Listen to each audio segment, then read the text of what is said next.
Tomato పంటలో మెయిన్గా seed selection సరైనది ఉండాలి. మేము అధిక్ అనే సీడ్ వేసాము. ఈ సీడ్ వల్ల 3-4 లక్షల నష్టం వచ్చింది. ఎందుకంటే దీన్ని ఒకసారి దీని లాభ నష్టాలు తెలుసుకుందాం. దీని అడ్వాంటేజెస్ ఏమంటే సైజు మాత్రం చాలా బాగుంటుంది. మార్కెట్లో టాప్ రేట్ అవుతుంది. ఎక్కువ పెట్టుబడి ఉండదు పుర్రికి కట్టికి. ఎందుకంటే పుర్రి ఎక్కువగా కట్టనవసరం ఉండదు. హైట్ ఎక్కువ పెరగదు కాబట్టి కట్టు కూడా ఎక్కువ హైట్ ఉన్న కట్టు అవసరం లేదు. ఇంకా డిసడ్వాంటేజెస్కి వస్తే ముడ్డు కింద ఎక్కువగా మచ్చలు వస్తాయి. రెండో డిసడ్వాంటేజ్కి వస్తే క్రాప్ చాలా చాలా తక్కువగా ఉంటుంది.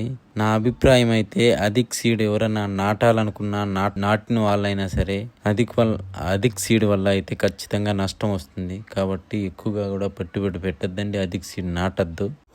ఇదే సేమ్ ఏజ్లో సాహో ఉన్నింది. సాహోకి దీనికి దగ్గర 150 బాక్సులు డిఫరెన్స్ వచ్చి ఇది 150 బాక్సులు అయితే అది 300 బాక్సులు అయ్యేది. దానివల్ల క్రాప్ తక్కువ అని చెప్తున్నా. ఖచ్చితంగా అధిక్ సీడ్ నాటితే నష్టపోతారని చెప్తున్నా. వీడియో నచ్చినట్టయితే లైక్ చేయండి, సపోర్ట్ చేయండి. Thank you so much.